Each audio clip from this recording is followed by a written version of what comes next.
নুরুল হক নূরের উপর যে হামলা, তার আহত হবার যে ঘটনা, সেই ঘটনায় প্রায় সব পক্ষই নিন্দা জানাচ্ছেন এবং প্রতিবাদ জানাচ্ছেন, ঘটনার তদন্তের দাবি জানাচ্ছেন। এই ইস্যুতে সবচেয়ে বেকায়দায় আছেন ডক্টর আসিফ নজরুল, আইন উপদেষ্টা। ঘটনার পরপরই তিনি ঢাকা মেডিকেলে দেখতে গেছেন এবং দেখতে যাওয়াটাই যেন তার জন্য কাল হয়েছে। পরিস্থিতি এমন যে তাকে ধাওয়া করা হয়েছে এবং 1 ঘন্টা অবরুদ্ধ ছিলেন। পরে পেছন দিয়ে বাগান দিয়ে তিনি বের হন 1 ঘন্টা অবরুদ্ধ থাকার পর। অথচ এটা স্বাভাবিক ছিল, যেহেতু সবসময় শেখ হাসিনা বিরোধী আন্দোলনে তার লেখা খুবই আবেগ এবং মানুষকে সাহসী করেছে, উদ্বুদ্ধ করেছে। ছাত্রদের আন্দোলনকে বরাবর তিনি সাপোর্ট করেছেন। তার যেখানে সবচেয়ে জনপ্রিয় হবার কথা, আজকে তারই ছাত্ররা সবচেয়ে বেশি তার উপর চড়া হচ্ছেন। দুইটা, একে তো সেই গণ অধিকার পরিষদের নেতারা ঘেরাও করেছেন, যিনি সহানুভূতি জানাতে গেছেন, তারপরও তার এই আগমনটাকে তারা ওয়েলকাম করেননি। অর্থাৎ তাদের এই অবস্থাটা নূরের সাথে সংগতি জ্ঞাপন করা। এবং শুধু তাই না, তিনি একটা পোস্টও দিয়েছিলেন, সেই পোস্টকে ঘিরেও তীব্র প্রতিক্রিয়া।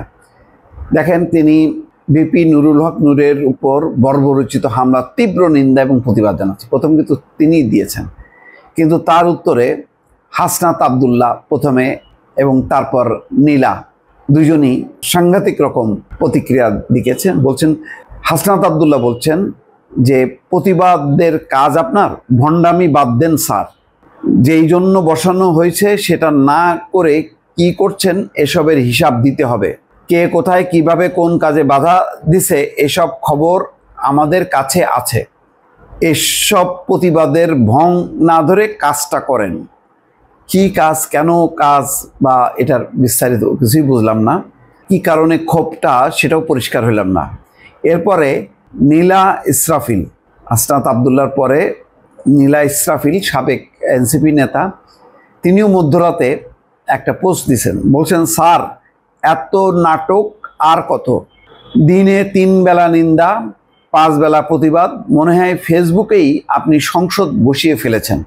আপনার সেই বিখ্যাত ডায়লগ, হায় আল্লাহ আমি যদি ড্যাশ ড্যাশ হতে পারতাম, মানে মন্ত্রী হতে পারতাম, এরকম একটা তার মন্তব্যকেই বলছেন।